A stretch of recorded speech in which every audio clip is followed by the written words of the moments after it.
नमस्कार। आप देख रहे हैं राजस्थान तक और समय हो गया है शाम के 4 बजे के सियासी हालात पर चर्चा करने का। और आज की चर्चा हमारे साथ चर्चा में जुड़ेंगे मिथिलेश जेमिनी जी और श्याम सुंदर शर्मा जी। मुद्दा रहेगा हनुमान बेनीवाल और उसका एक्शन मूड, क्योंकि लगातार पिछले 2 दिनों से हनुमान बेनीवाल नागौर और डीडवाना के दौरे पर हैं। आज नागौर में दिशा की बैठक ले रहे हैं, लेकिन कल का जो उनका शक्ति प्रदर्शन था, उस शक्ति प्रदर्शन में एक बार फिर हनुमान बेनीवाल ने साबित कर दिया कि प्रशासन को किस तरीके से झुकाया जा सकता है, किस तरीके से प्रशासन काम करता है। क्योंकि भारतीय जनता पार्टी सरकार होने के बावजूद हनुमान बेनीवाल ने जिस तरीके से रात को 1 बजे कलेक्टर और जिला परिषद के सीईओ को अपने धरना स्थल पर बुलाकर जिस तरीके से अपनी बातें मनवाई, वो ये साबित करता है कि हनुमान बेनीवाल से बड़ा इस वक्त कोई नेता नहीं है जो प्रशासन को झुका सकता है। हमने लगातार देखा है कि जहां भी हनुमान बेनीवाल गए हैं, जिस धरने में गए उसमें सफल रहे। केवल एक ऐसा ही भर्ती परीक्षा रद्द करने का धरना ऐसा है जो हनुमान बेनीवाल के लिए संघर्ष और एक इस तरीके से ग्रहण लगा हुआ है कि वो उनको कामयाब नहीं हो पाया। इसके अलावा जितने भी अब तक हनुमान बेनीवाल ने आंदोलन किए उसमें उन्हें कामयाबी मिली है। अब कल क्या क्या घटनाक्रम हुआ इस पर चर्चा करेंगे। क्या कारण रहा, किस तरीके से प्रशासन नतमस्तक हुआ, इन सारी बातों पर चर्चा करने के लिए हमारे साथ मिथिलेश जी है। मिथिलेश जी से मैं जानना चाहूंगा, मिथिलेश जी आपने भी कल देखा होगा, हमने भी देखा है किस तरीके से हनुमान बेनीवाल ने अपनी मांगे मनवाई और किस तरीके से प्रशासन को मजबूर किया। धारा 163 तोड़कर उसने पहले तो सभा की, सभा करने के बाद वहां प्रशासन खुद पहुंचा था। इस पर आप क्या कहना चाहेंगे? देखिए, लोकतंत्र में जो सबसे बड़ी ताकत होती है वो लोग की होती है, यानी जनता की होती है। और जनता जिसके साथ होती है उसकी बात को सुनना लोकतंत्र की खूबसूरती है। तो मुझे लगता है कि कल जो डेमोक्रेसी का सबसे स्मार्ट वे है वो देखने को मिला कि अगर आप सत्ता में नहीं है, अगर आप विपक्ष में हैं और आपके साथ अगर जन समर्थन है तो सरकार को सुनना पड़ेगा। इसका नजारा नागौर की धरती पर देखने को मिला। तो ये नागौर की खूबसूरती भी है कि राजस्थान में पंचायती राज की नींव भी नागौर से रखी गई थी। तो वहां लोकतंत्र की काफी खूबसूरतियां हैं और उन्हीं खूबसूरतियों में से एक खूबसूरती का नजारा कल वहां के मानासर के जो मैदान है उसमें देखने को मिला कि रेड अलर्ट था बारिश का, और उसके बावजूद तमाम जो उनके विपक्षी खेमे थे वो इंद्रदेव को यही मनौती मांग रहे थे कि जमकर खूब बरसों मेघराज। लेकिन इंद्रराज ने शायद जनता की आवाज सुन ली, और जनता की आवाज सुनने के बाद में बारिश रुकी और रात भर जो बारिश हुई उसका जो नजारा था वो देखने को मिला कि बिना किसी प्रबंध के, बिना किसी निमंत्रण के, यानी प्रशासन ने जो धारा 163 144 लगाई उसकी परवाह किए बगैर इस तरीके से पब्लिक का उमड़ना ये बताता है कि लोकतंत्र में अगर आप सच्चाई के साथ लड़ाई लड़ते हैं, अगर आप जनहित से जुड़े मुद्दों को पूरी शिद्दत के साथ उठाते हैं, तो जो कायनात है वो भी आपकी मदद के लिए तैयार हो जाती है।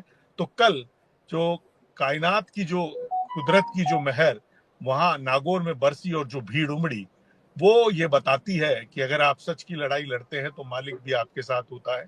तो जिस अंदाज में वहां भीड़ आई और तमाम सरकारी हथकंडे धरे के धरे रह गए, पुलिस प्रशासन धरे के धरे रह गए, इवन जो वहां के एसपी थे जो ज्योति मिर्धा के बहुत नजदीकी माने जाते हैं, उनकी जन्म कुंडली भी उन्होंने खोल के रख दी कल। तो उनके लिए भी प्रॉब्लम क्रिएट हो गई। तो अब सबसे इंपॉर्टेंट होगा जब कल दिशा की बैठक होगी नागौर में, तब हनुमान बेनीवाल आज किस आज दिशा अंदाज की में, बैठक चल रही है सर। आज हाँ आज दिशा बैठक की चल बैठक, रही है। हाँ दिशा बैठक चल रही है, तो उसमें किस अंदाज में वो बिजली के अधिकारियों से कहते हैं कि जिन जिन के बाकी है उनके कनेक्शन काटिए। क्योंकि कल उन्होंने कहा था कि मैं हाईकोर्ट तक जाऊंगा, तो वो आगे का मुद्दा है। लेकिन जिस अंदाज में जन नेता को लोग कैसे पसंद करते हैं कि नरेश मीणा ने जेल से निकलकर जिस व्यक्ति की तारीफ की उसमें एक शख्स था हनुमान बेनीवाल, जिसने इस मुद्दे को जातिवाद होने से रोका। जब थप्पड़ कांड हो गया था तो मैं हनुमान बेनीवाल का बहुत बहुत कर्ज मानता हूं मेरे ऊपर। तो ये अगर आप पब्लिक से रिलेटेड इशू, और कल का दिन उनके लिए मंगल मंगल ही मंगल था।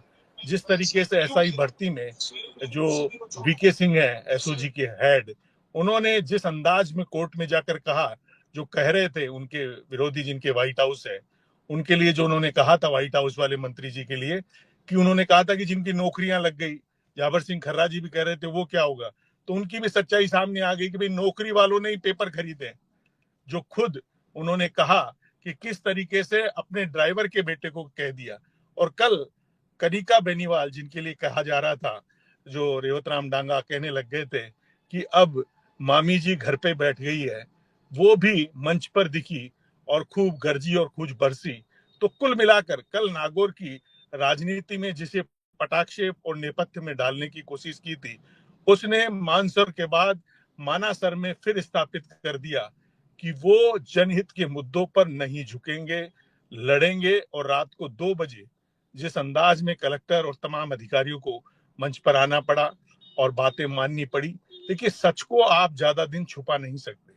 मैं इसमें भजनलाल जी की भी तारीफ करूंगा कि उन्होंने मुद्दे को समझा, क्योंकि अमित शाह जी कल आ रहे हैं, तो उससे पहले उन्होंने कह दिया था, हनुमान बेनीवाल ने 3 दिन बैठे तो 3 दिन, और खाना खाने लोगों को लगा दिया था, रात को खाना भी खाया है लोगों ने।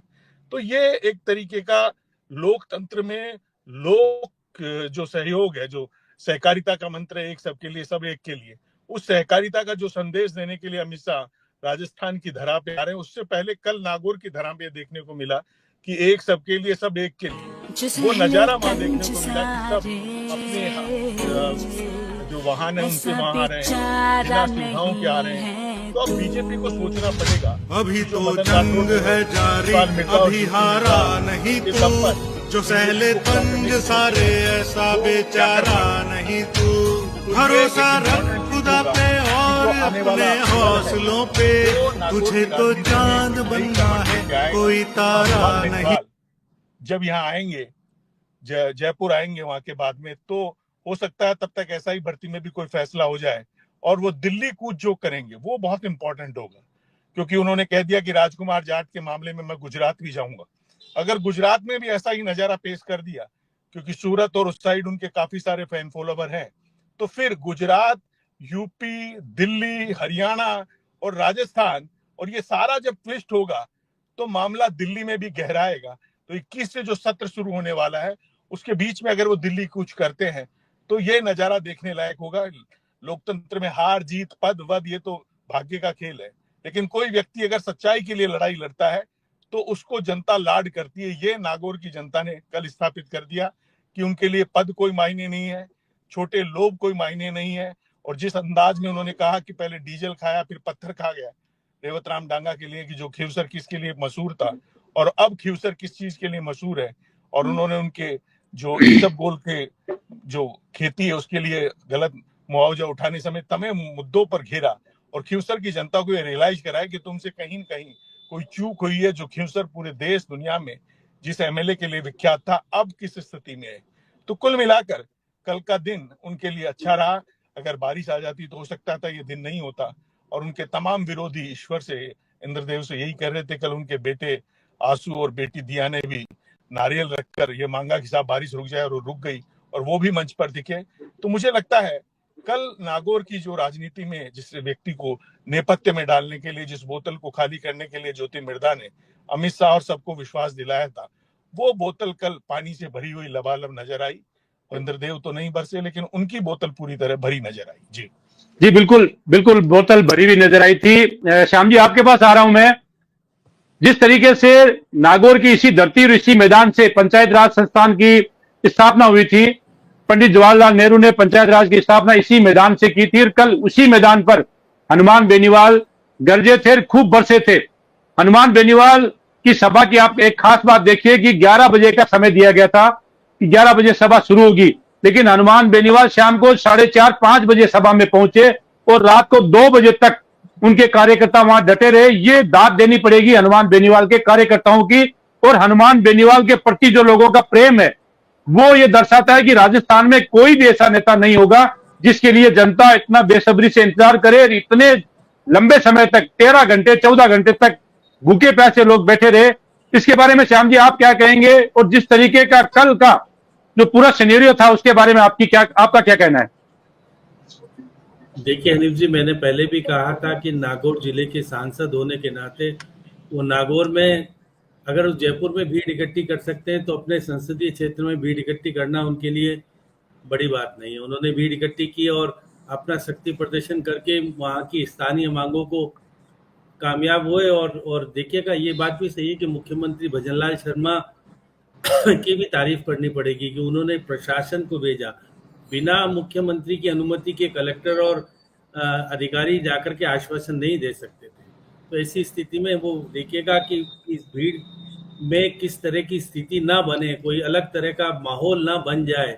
इसलिए सरकार का दायित्व जिस प्रकार से निभाया गया, और हनुमान बेनीवाल ने भी देखिएगा कि भीड़ को उग्र करने की कोशिश नहीं की। उन्होंने वहां पर वो चीजें कही जो उनके हित की थी। जो भीड़ आई थी उनके हित की मांगों को लेकर के जिस तरह से उन्होंने कहा कि देखिए कि 8 मांगे उन्होंने पूरी कराने में कामयाबी हासिल की। जो दिशा में निर्णय करके आए थे वो निर्णय आपको वहाँ कारगर होते हुए दिखे। अब दिशा की बैठक जिला परिषद में आज भी चल रही है। अब देखिएगा कि वो हनुमान बेनीवाल ने 5 दिन का जो कार्यक्रम बनाया था उसमें प्रशासनिक अधिकारियों को दिशा की बैठक में या बीएसएनएल की बैठक में, बाकी की बैठकों में आना ही पड़ता है, क्योंकि वो उनकी अध्यक्षता में बैठक होती है और कलेक्टर उसका सेक्रेटरी होता है। तो ऐसी स्थिति में सेक्रेटरी अगर आकर के उनकी मांगों के अनुरूप घोषणा कर देता है तो एक उनकी बड़ी उपलब्धि होती है कि भाई मेरे दिशा निर्देशों की पालना हो गई। अब देखिएगा वो परिवार पूरा का पूरा, हनुमान बेनीवाल का परिवार पूरा का पूरा कल वहाँ देखने को मिला। उनकी पत्नी जो कि पहले से कम हो गई थी राजनीति में, लेकिन कल वो आकर के उन्होंने लोगों से जुड़ाव भी किया। और हनुमान बेनीवाल ने वो मौका नहीं जाने दिया। ज्योति मिर्जा के खिलाफ जो कुछ बोलना था बोले, वो रेवत राम डांगा के खिलाफ भी जो कुछ होना था वो बोले। लेकिन हनुमान बेनीवाल जी, रेवत राम डांगा तो विधायक बन गया आपसे खिलाफत करते हुए, और ज्योति मिर्जा ने आपकी पत्नी को हरा दिया। अब आप बोलो तो उससे क्या फर्क पड़ता है? ये जनता जनार्दन ने आपको साथ नहीं दिया जितना देना चाहिए था आपको, तो क्योंकि आप तो उनके इतने तरीके से लड़ते हो, उनकी मांगों को पूरी कराने के लिए क्या कुछ नहीं करते हो। लेकिन ये जनता आपके साथ क्यों नहीं थी खीवसर में? और देखिएगा जिस तरह से खीवसर का चुनाव हारने के बाद आपके मन में जिस तरह की ग्लानि, जिस तरह की स्थितियां हुई है उजागर। अब आप देखिए रेवत राम डांगा की बात कर ले। अभी देखिए मैं भी देख रहा था, ऊर्जा मंत्री जी भी अपना स्पष्टीकरण दे रहे थे कि भाई मेरे यहाँ पुराना मीटर लगा हुआ था, नए मीटर में दशमलव लगाना भूल गए अधिकारी। अब वो ये भी बात थी कि हनुमान बेनीवाल ने उजागर करने का प्रयास किया कि दशमलव अगर मंत्री जी के यहीं नहीं लगती है तो बाकी के यहाँ लगेगी नहीं लगेगी पता नहीं, बाकी के लोग तो दुखी होते रहते हैं। तो इस तरह का स्पष्टीकरण आना भी लगता है कि उनकी कार्यदक्षता में किस तरह की स्थितियां उनमें, उनके पास सूचनाएं तंत्र मजबूत है कह सकते हैं। जिस प्रकार से वो कह रहे थे कि इनका आपका इतना प्यार मोहब्बत है कि मेरे जंग के हिंदुस्तान में देखिएगा कि जिस प्रकार हरियाणा और यूपी की बात कर रहे थे कि वो जयकारे तेजा जी के वहां पे लगाए जाते हैं और कहा जाता है हनुमान बेनीवाल का राजनीतिक कैरियर देखो किस तरह का है। अब देखिएगा कि भाग्य साथ दे रहा है, इसलिए वो निर्वाचित होकर भी आ रहे हैं। देखिएगा पहले विधायक रहे थे, अब सांसद लगातार निर्वाचित होकर के अपने क्षेत्र से आ रहे हैं। नाथूराम मिर्जा के बाद एक व्यक्ति ये है जो इस तरह से, नाथूराम मिर्जा भी देखिए निर्दलीय भी जीता करते थे, आपने भी देखा था। और नाथूराम की चाहे भले वो काम कराते नहीं कराते थे, भीड़ इतनी आती थी जितनी हनुमान बेनीवाल की भीड़ आ रही है। तो देखिएगा निश्चित तौर पर हनुमान बेनीवाल ने संघर्ष किया है। संघर्ष करने के साथ लोगों का काम कराने में जो कामयाबी हासिल की है उसकी उपलब्धि है कि लोग उनके साथ जुड़ने का प्रयास करते हैं कि भाई आज हमारा काम हो ही जाएगा। कि भाई देखिएगा हमारे यहाँ सोलर ऊर्जा के लिए पेड़ कटाई रुक जाएगी, तो एक बड़ी बात उपलब्धि हो गई उनके लिए। देखिए रेलवे लाइन में मुआवजे की कीमत बढ़ जाएगी, वो भी एक बड़ी उपलब्धि हो जाती है। अब देख अंबुजा सीमेंट के बाद जो धरना दे करके लोग बैठे थे, उनकी मांगों के अंदर भी पक्ष वाला निर्णय अगर आ रहा है और 8 निर्णय में कलेक्टर उसमें कहता है कि हम उसमें देख लेंगे, हम मांगों को पूरा कराने में सहयोगी होंगे, तो ये सब बातें। और रात को 2 बजे अगर समझौता होता है, एक देखिएगा ये भी बात सही है, प्रशासनिक दृष्टि से ये भी माना जा रहा था कि अगर भीड़ को किसी तरह से बेदखल करने का प्रयास किया जाएगा तो घटना ऐसी घटी जा सकती है कि क्योंकि वो लोग अपनी मांगों के लिए हनुमान बेनीवाल के नेतृत्व में प्रदर्शन कर रहे हैं, उस प्रदर्शन को हम रोनेंगे करेंगे तो बड़ा अलग तरह का माहौल हो जाएगा। तो देखिए कि अगर सरकार ने भी कहा नहीं, किसी भी तरह समझौता करो और उस भीड़ को आराम से जाने का प्रयास करो। जैसे जयपुर से भीड़ गई थी वैसे ही नागौर से भीड़ चली गई आराम से। रात को 2 बजे समझौता हो जाने के बाद और हनुमान बेनीवाल ने निश्चित रूप से वो जश्न मनाया कि भाई मेरे कहने से आपके काम होते हैं और मेरे को जो ताकत की उसी का परिणाम है। तो देखिए, राजनीति में निश्चित तौर पर ये कहा जाता है कि जिसके पास लोग हैं उसकी राजनीति सक्रिय रहती है। अब देखिएगा, लेकिन जीतना हारना एक अलग बात हो जाती है, क्योंकि हनुमान बेनीवाल कांग्रेस और बीजेपी के माध्यम से सांसद बने, उनकी पत्नी कांग्रेस के कारण से सांसद नहीं बन पाई, तो अब क्या विधायक नहीं बन पाई। तो ऐसी स्थिति में ये भी हनुमान बेनीवाल को जानकारी रखनी चाहिए कि लोकतांत्रिक पार्टी के भरोसे आप अपनी सत्ता नहीं ला पाओगे वहां पर, इसलिए आपको किससे गठबंधन किस प्रकार से क्या करना होगा ये आपका निर्णय। अभी तक आप प्रदेश की कार्यकारिणी, देश की कार्यकारिणी, जिले के अध्यक्ष घोषित कर पाने में सफल नहीं हो पा रहे हो, तो आपके संगठन को मजबूत करो, क्योंकि आपने 3 महीने तक जयपुर में बैठ करके अपने संगठन के लोगों के साथ आंदोलन किया। वो आंदोलन का परिणाम क्या होगा ये पता नहीं। जिस तरह से पहली बार लग रहा है कि देखिए ऐसा ही मामले में सुनवाई जो चल रही है उसमें देखिएगा कि निश्चित तौर पर एसओजी के प्रमुख को बुलाकर जो जज साहब ने पूछा, जिस तरह की इंक्वायरी की, तो और एसओजी के हेड ने भी जिस प्रकार की बातें कह करके अपनी बातों को कहा कि भाई मैं किस आधार पर भर्ती को रद्द कराने की बात कह रहा था, क्योंकि निर्णय करने का अधिकार मेरे पास तो है नहीं, केवल मैं सुझाव दे सकता हूँ। सुझाव सरकार माने नहीं माने, अब सरकार ने सब कैबिनेट के निर्णय को प्रस्तुत कर दिया। अब देखिए कोर्ट की स्थिति ये होगी, कोर्ट ने पहले ही कह दिया याचिकाकर्ताओं को, भाई अगर आपको लगता है कि मेरे निर्णय में कोई पक्ष हो और विपक्ष हो, जो भी हो सकता हो, आपको आगे जाने के लिए स्वतंत्रता है। तो जज साहब बड़े शालीनता से, बड़ी बारीकी से इस बात का अंदरबीन कर रहे हैं कि भाई मेरे फैसले पर आने वाला समय निश्चित तौर पर अन्य भर्तियों के ऊपर भी सवाल पैदा करेगा। तो चलिए श्याम जी, आपके पास एक बार आपके पास फिर से लौटूंगा, एक बार मैं मिथिलेश जी के पास जाता हूं। मिथिलेश जी, जैसे श्याम जी बता रहे हैं कि एसआई भर्ती परीक्षा का मामला भी हाईकोर्ट में सुनवाई चल रही है, लेकिन एक मांग जो थी हनुमान बेनीवाल की, जिस पर हमने कल भी चर्चा की थी, कि आरपीएससी का पुनर्गठन की मांग वो कर रहे थे। जिस तरीके से अब सदस्यों की संख्या बढ़ाई गई है, इतने दिनों तक केवल 3 मेंबर आरपीएससी को चला रहे थे, जिसमें तीनों ही पुरुष मेंबर थे, महिला मेंबर थी, उनको किनारे किया गया था। लेकिन 7 मेंबर चला रहे थे, अब 10 की संख्या हो जाएगी। 10 के 10 मुझे लगता है कि मेंबर नए आने वाले हैं। अध्यक्ष की नियुक्ति हो चुकी है, अध्यक्ष भी नए हो गए हैं। तो कुल मिलाकर जो पुनर्गठन की मांग थी वो तो पूरी हो ही गई है, और सरकार ने इस पे गंभीरता से विचार किया होगा, तब जाकर यह मामला यहां तक पहुंचा है।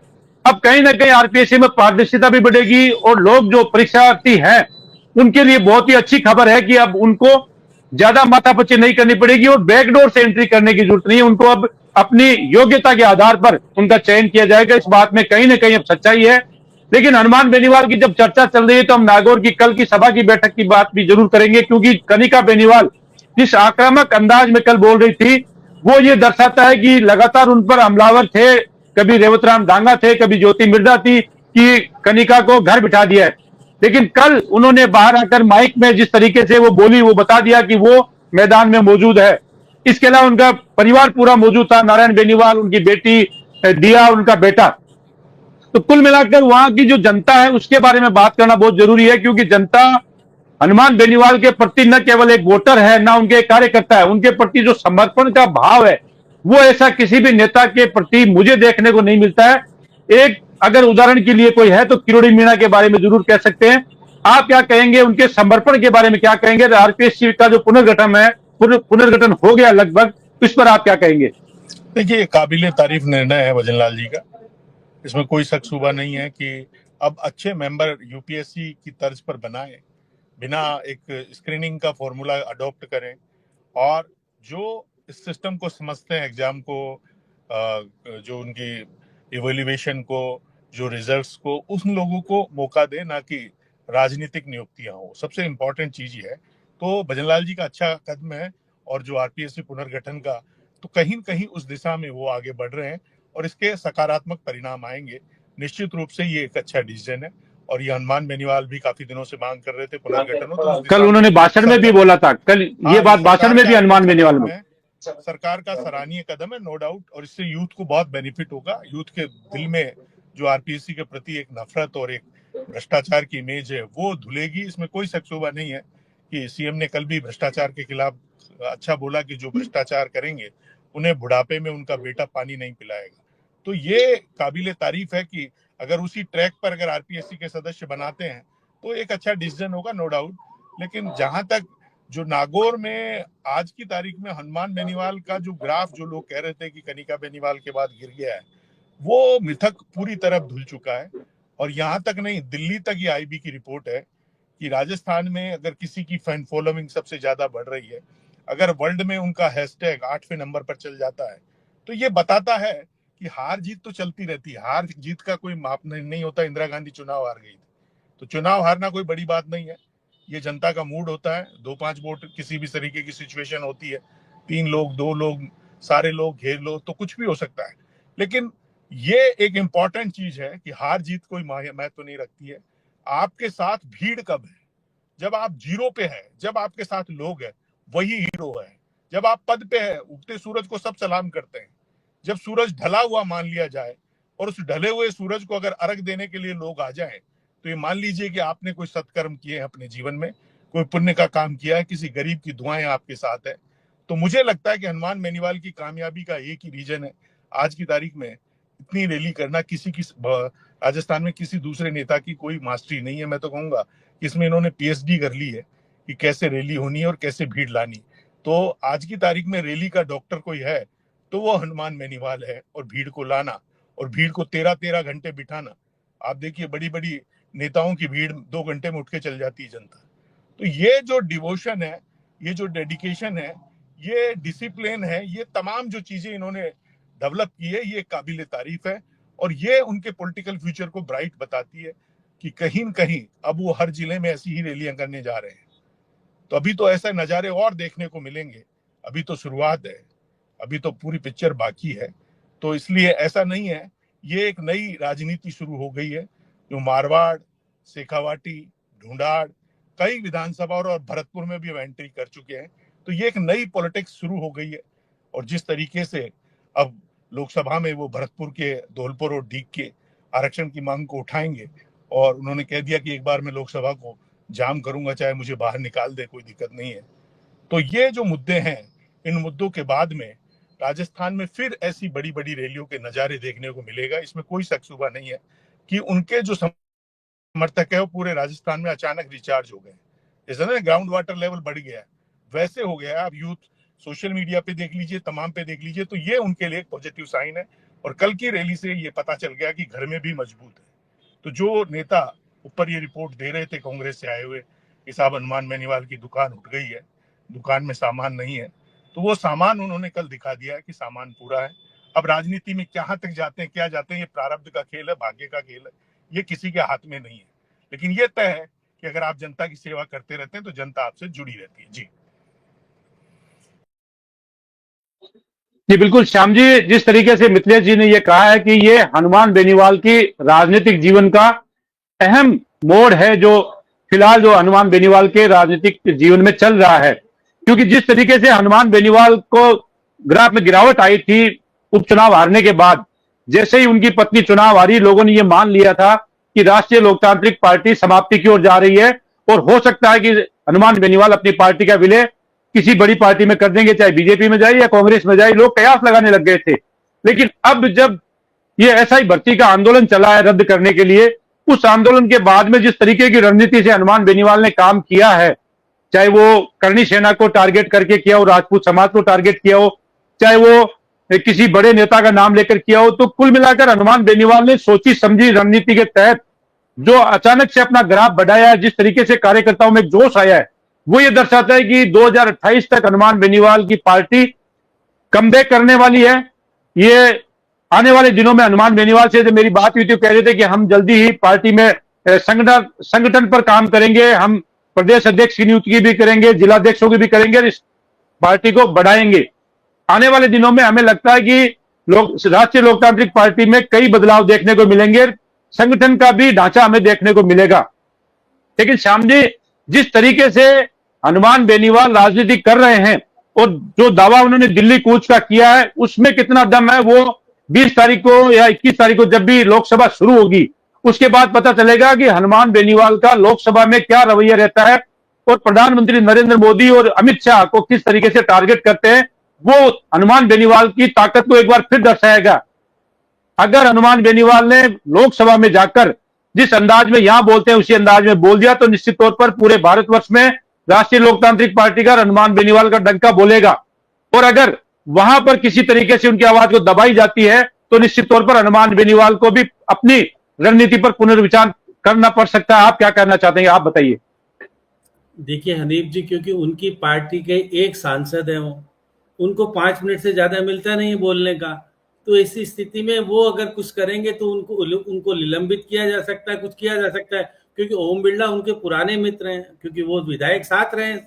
तो ऐसी स्थिति में देखिए विकट परिस्थितियां, लोकसभा में आपके पास सांसदों की संख्या, अगर पप्पू यादव आपके साथ आ जाए, राजकुमार रोत आपके साथ आ जाए, चंद्रशेखर आपके साथ आ जाए, तो वो 4-5 सांसदों का एक गुट सामने आ जाए, निर्दलियों का सांसदों का, तो खेल हो सकता है कोई। देखिए राहुल गांधी तो खुद ही कह चुके हैं आज, और देखिए उसके बाद खड़गे साहब भी जो राहुल गांधी ने पत्र लिख दिया प्रधानमंत्री को कि भाई राज्य का दर्जा दिया जाए जम्मू कश्मीर को। तो वो उनके अलायंस के पार्ट है।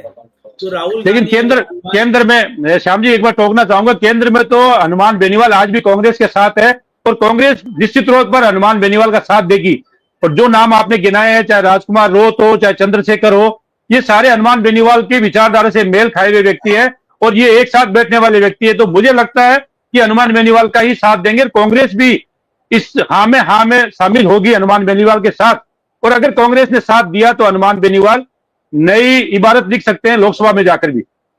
देखिए राहुल गांधी यदि हनुमान बेनीवाल के पक्ष में अगर बोल देते हैं तो उनका ग्राफ बढ़ जाएगा, लेकिन ये संभव मुझे लगता नहीं है। देखिए निश्चित तौर पर पार्टी का क्या आपका प्रभावशाली ढंग रहा है आपकी पत्नी को हराने में, ये सब चीज देखिएगा, सब कुछ पहचानी जानी जाती है। ऐसा नहीं कि अब हनुमान बेनीवाल को बोलना मजबूरी इसलिए कि सांसद उनके सहयोग से बने हो, इसलिए वो कहते हैं कि मैं अलायंस में दिल्ली में साथ हूं। अब दिल्ली में साथ होने से ही केवल काम नहीं चलता, साथ देना भी पड़ेगा। दूसरा, अगर वो साथ आपको देते हैं तो निश्चित रूप से आपका ग्राफ हाई लेवल पर आता है। और फिर अब अगर आपको लोकसभा में अगर बोलने का ढंग से मौका नहीं मिलता है तो लोकसभा के बाहर आप एक बड़ा आयोजन करके दिखा दो प्रधानमंत्री को कि भाई हम राजस्थान वाले जो तीसरे मोर्चे के रूप में काम कर रहे हैं, यहाँ दिखा सकते हैं कि हम कुछ हैं। तो देखिए ये सब चीजें संख्या के आधार पर जो नागौर में करके इन्होंने दिखाया और जिस प्रकार से 8 निर्णय अपने पक्ष में करा लिए जनता के, तो वो सारी बातें। और आपने, मैं भी आपका इंटरव्यू जब सुन रहा था, जब आप बहुत सारी चीजें पूछ रहे थे, तो हनुमान बेनीवाल सहजता से भी जवाब दे रहे थे, कुछ में अवॉइड भी कर रहे थे। वो कह रहे थे कि नहीं अभी समय आने दो। अब देखिए आप भी देखिएगा, आज राष्ट्रीय लोकतांत्रिक पार्टी क्या कितना टाइम हो गया भंग हुए, जब लोग आपके साथ छोड़ करके चले गए, 18 महीने का समय हो गया। आपने अभी तक प्रदेश अध्यक्ष राजस्थान में नियुक्ति नहीं दी, जिला अध्यक्ष नहीं बनाए, तो आप कैसे मान सकते हो राष्ट्रीय लोकतांत्रिक पार्टी ताकतवर तरीके से खड़ी हुई है? नागौर में तो खड़ी हुई। लेकिन श्याम जी एक बार फिर टोक रहा हूं आपको, हनुमान बेनीवाल की पार्टी में कार्यकर्ता नए जुड़ रहे हैं। जयपुर में अभी 3 दिन पहले उनके साथ में कई कार्यकर्ताओं ने राष्ट्रीय लोकतांत्रिक पार्टी का दुपट्टा गले में पहना है, नई सदस्यता ली है। नागौर में भी कई सरपंच और कई जनप्रतिनिधि उनके साथ आए हैं। और हनुमान बेनीवाल का दावा भी यह है कि मैं दिल्ली कूच करूंगा, इसमें मुझे कोई नहीं रोक पाएगा। अगर वो दिल्ली कूच करते हैं तो निश्चित तौर पर केंद्र में जो नेता बैठे हैं, प्रधानमंत्री हो, चाहे गृह मंत्री हो, चाहे भारतीय जनता पार्टी का शीर्ष नेतृत्व एक बार पुनर्विचार करेगा कि हनुमान बेनीवाल की मांगों पर फिर से विचार करना चाहिए। मुझे ऐसा लगता है कि हनुमान बेनीवाल को तवज्जो मिलेगी इस बार, जिस तरीके से वो दावा कर रहे हैं। देखिए हनीफ जी, आप और हमारे कहने से कुछ होगा नहीं, क्योंकि वो देखिएगा केवल वो एसआई भर्ती के मामले को लेकर दिल्ली नहीं जाना चाहते ना, बदल गए हैं।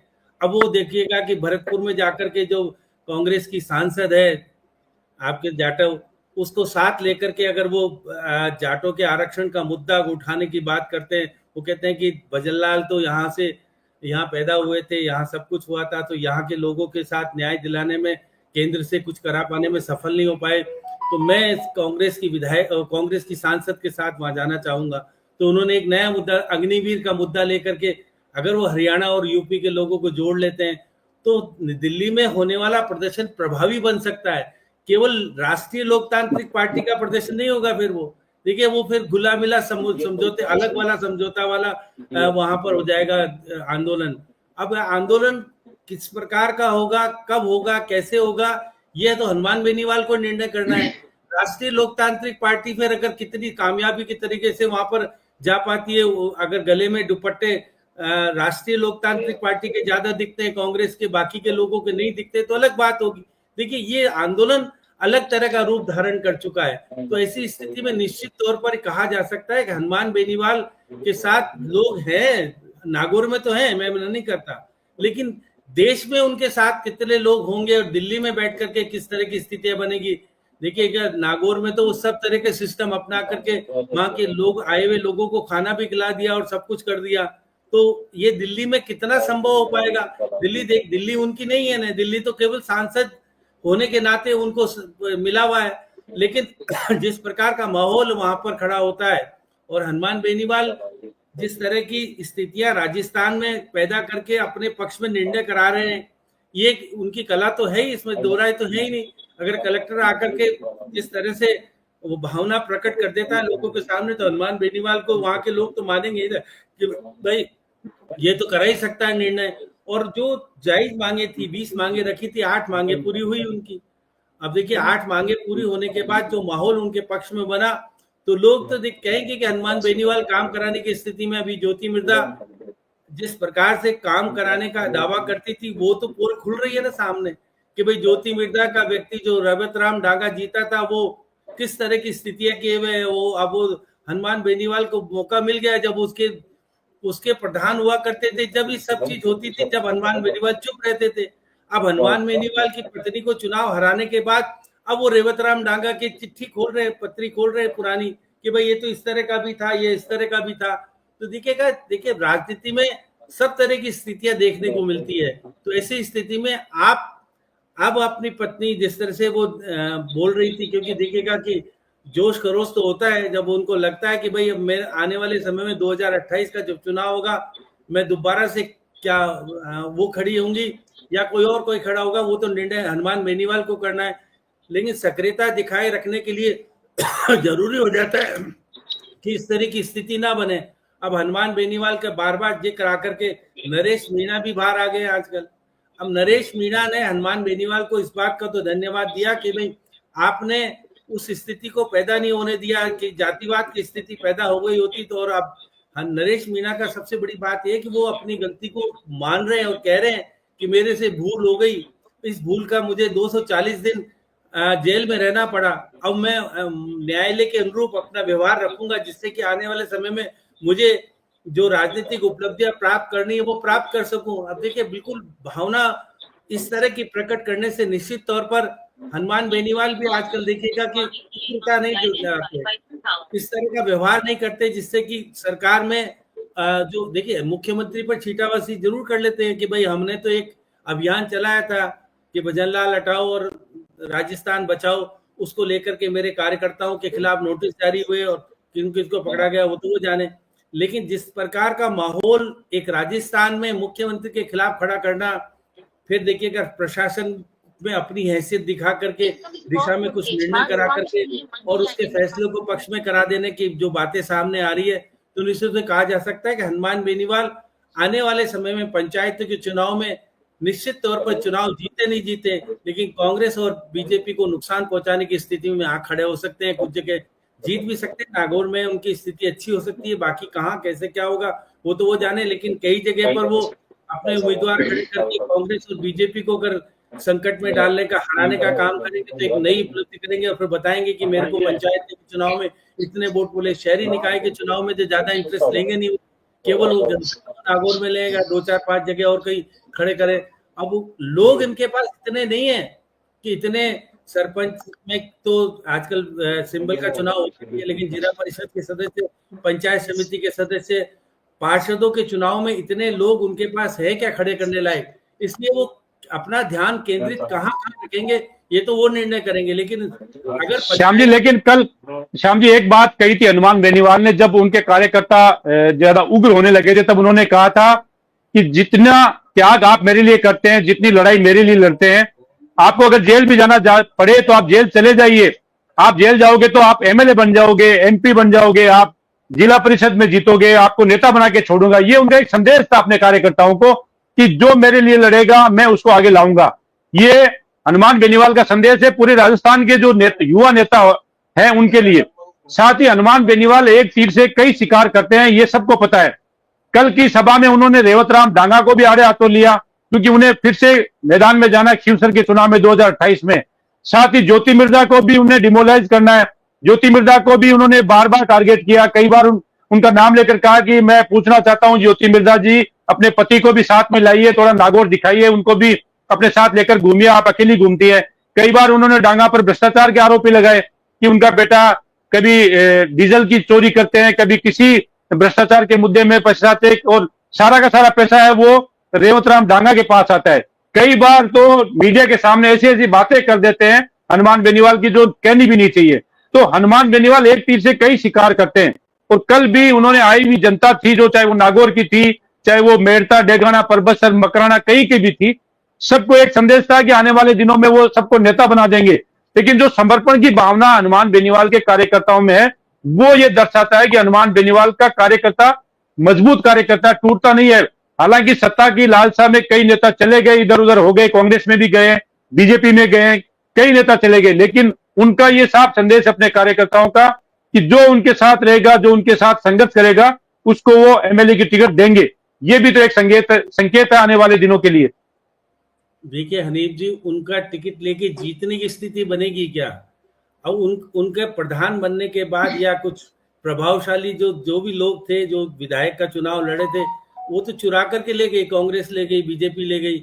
अब वो देखिएगा कि वो जब भी तो बार बार कार्यकर्ताओं के बीच में कहते हैं कि मैं तुमको नेता बनाऊंगा और मेरे साथ रहोगे नहीं रहोगे, जो आशंका प्रकट होती है कि जब प्रभावशाली व्यक्ति बन जाता है तो वो छोड़ के चला जाता है। तो ऐसी स्थिति में निश्चित तौर पे आने वाले समय में जो राजनीतिक परिप्रेक्ष्य में आप दृश्य देख रहे हैं, उस दृश्य में हनुमान बेनीवाल की पार्टी के कितने लोग जीत करके प्रधान बनेंगे, कितने लोग जीत करके जिला परिषद के सदस्य बनेंगे, कितने लोग जीत करके पंचायत समिति के सदस्य बनेंगे, उसके बाद ही तय होगा उनकी राजनीति में कि भाई उनकी प्रभावशाली पार्टी आगे कितनी समय तक चल सकती है। देखिए कि उनके साथ जो बनी हुई पार्टियां, करुणीलाल मीणा की पार्टी बीजेपी में विलय हो गई, देखिएगा अगर घनश्याम तिवारी की पार्टी बीजेपी में विलय हो गई, अभी एक नई देखिएगा पार्टी जिस प्रकार राष्ट्रीय लोकदल, जो आपने देखा जयंत चौधरी कुछ दिन पहले जयपुर में आए थे, वो भी तीसरे मोर्चे के रूप में खड़े होने की स्थिति करेंगे। वो भी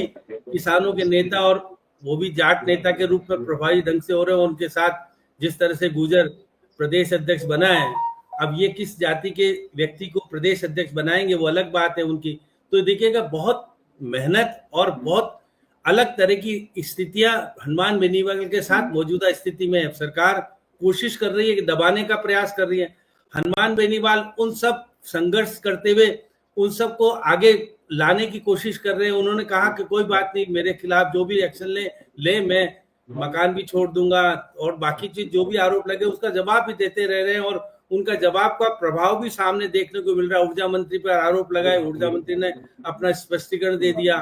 अगर देखिएगा जिस प्रकार से आपने भी देखा कि गृह राज्य मंत्री के ऊपर आरोप लगाए, गृह राज्य मंत्री भी बोल गए थे कि जब ये वहां पर बोल के आए थे डीग में, वो कह रहे थे भीड़ नहीं जुटी, तो इस कारण से वो भी देखिए इनका बोलना, सरकार के साथ जवाब देना, ये कहता है कि भाई राजनीति में क्या होता है, यही तो होता है कि अगर आपके बोले हुई बात को सरकार रिएक्ट करके जवाब दे दे तो आपका प्रभाव बढ़ने लगता है, घटने नहीं लगता है। तो ये हनुमान बेनीवाल जिस तरह का आक्रामक रूप अपना करके जो कुछ कहते हैं उसका जवाब मंत्री लोग या संबंधित लोग देते हैं, तो उसका मतलब है कि इसका मतलब झूठ नहीं बोल रहे हनुमान बेनीवाल, तथ्यों के आधार पर कोई आरोप लगा रहे हैं। जब ज्योति मिर्जा के खिलाफ वो कह रहे कि उनके पति क्यों नहीं आते, अब ये अपनी पत्नी को लेके चुनाव में आगे चुनाव लड़ा दिया, अब उनके पति चुनाव लड़ने वाले नहीं, इसलिए उनके पति नहीं आते।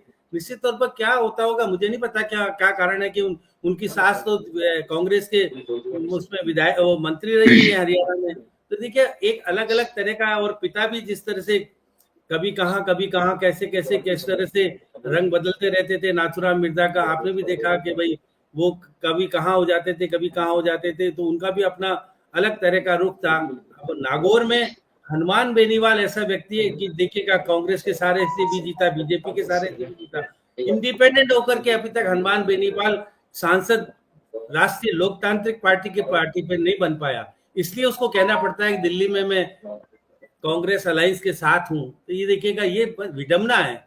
अब इसलिए निश्चित आने वाले समय में अगर लोकतांत्रिक पार्टी के माध्यम से अगर सांसद बन के वो आते हैं, या उनकी पत्नी या बाकी के लोग विधायक, कितने विधायक चुन करके 2028 के चुनाव में राजस्थान में आते हैं, एक वो उनको पॉलिटिक्स की रणनीति तैयार करनी है। उनको चिंता इस चीज की है कि आने वाले समय में पंचायतों के चुनाव में राष्ट्रीय लोकतांत्रिक के लोग जीत करके आए तो उनके प्रभावशाली भूमिका रहे, शहरी निकाय में जीत करके आए और विधानसभा में कितने लोग उनके जीत करके आए तो उनका प्रभाव सामने दिखेगा। इसलिए उस रणनीति का पार्ट संघर्ष करके आगे बढ़ाने की कोशिश कर रहे हैं। अब संघर्ष में सफलता मिलती है, ये बात सही है, सच्चा संघर्ष होता है तो पब्लिक साथ देती है तो सफलता मिलती है। जो कि आपने कल वहां देखा, रात को 2 बजे अगर कलेक्टर आकर के जिस तरह से घोषणाएं करके चला गया और आज भी जिस तरह से वो बैठक ले रहे हैं, अब उनको बाद अधिकार भी मिले हैं, सांसद होने के नाते उनके पास अधिकार भी है। उनको पकड़ा जाना बड़ा मुश्किल होता है, क्योंकि देखिए लोकसभा से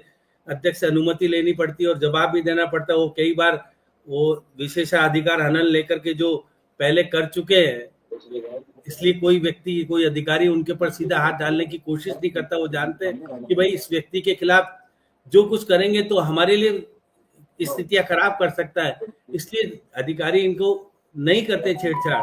अब देखिएगा बहुत सारी चीजें हैं। अब देखिएगा, मैं कह सकता हूं आने वाले समय जो एसपी के खिलाफ बोल रहे हैं, लेकिन वो बैठ करके उनके सामने सुन भी रहा है। और अब होता है ना, देखिए प्रशासनिक अधिकारी के पास जब बेल्ट बन जाता है तो बेल्ट बंधा ही रहता है, वो खुल नहीं सकता।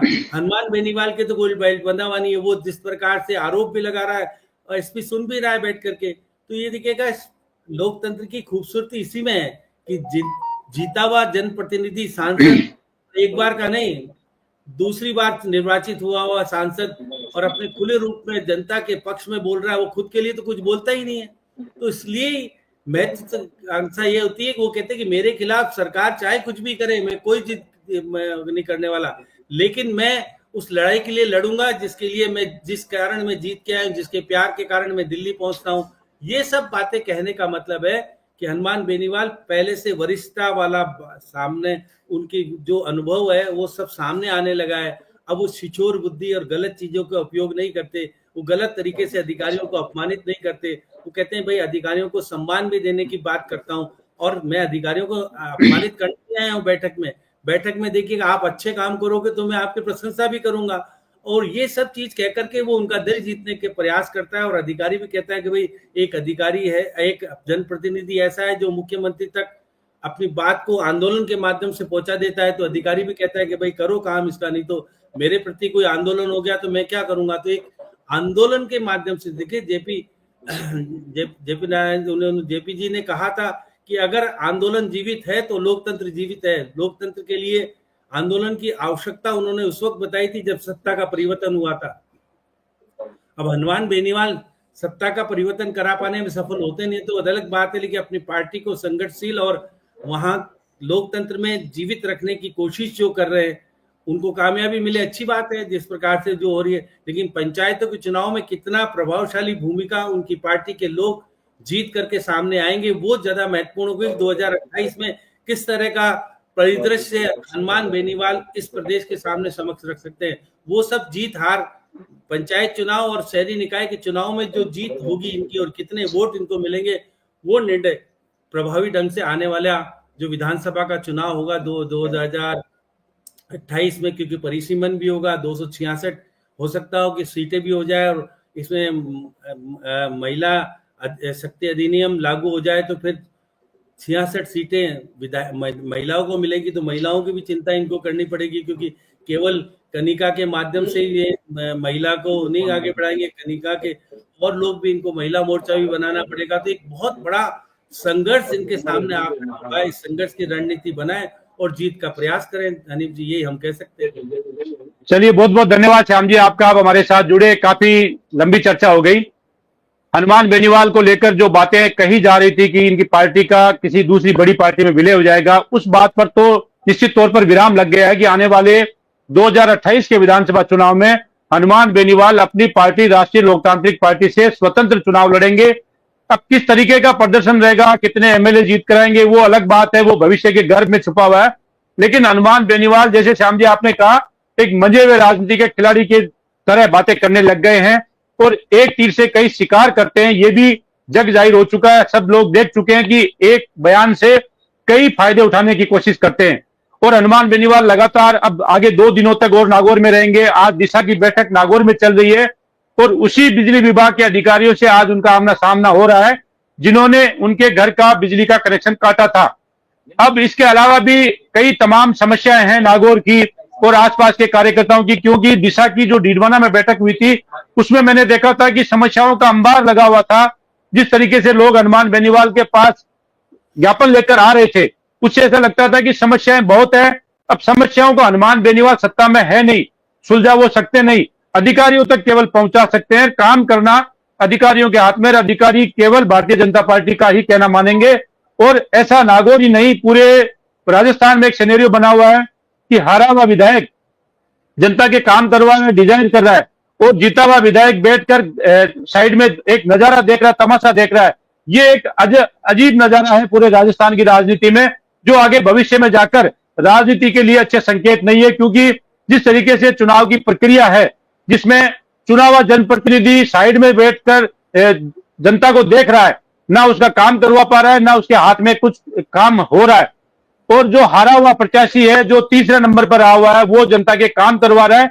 तो ये भी एक राजनीति का अलग रूप देखने को मिल रहा है। वो आने वाले दिनों में क्या रंग लाएगा, इसके बारे में मैं भी नहीं कह सकता, आप ज्यादा जानते हैं। मैं तमाम दर्शकों का धन्यवाद करूंगा कि आप हमारे साथ लगभग 1 घंटे तक जुड़े रहे और आगे भी आपको हम लगातार राजस्थान की तमाम राजनीतिक घटनाओं से अपडेट करते रहेंगे और आने वाले दिनों में हनुमान बेनीवाल ही नहीं, पूरे राजस्थान की राजनीति से अपडेट करते रहेंगे। धन्यवाद श्याम जी आपका हमारे साथ जुड़ने के लिए, आगे भी आपको जोड़ते रहेंगे। धन्यवाद दर्शकों का कि राजस्थान तक आप देख रहे थे, आगे भी देखते रहिए, आपको तमाम अपडेट यहां पर मिलती रहेगी। धन्यवाद, जय हिंद।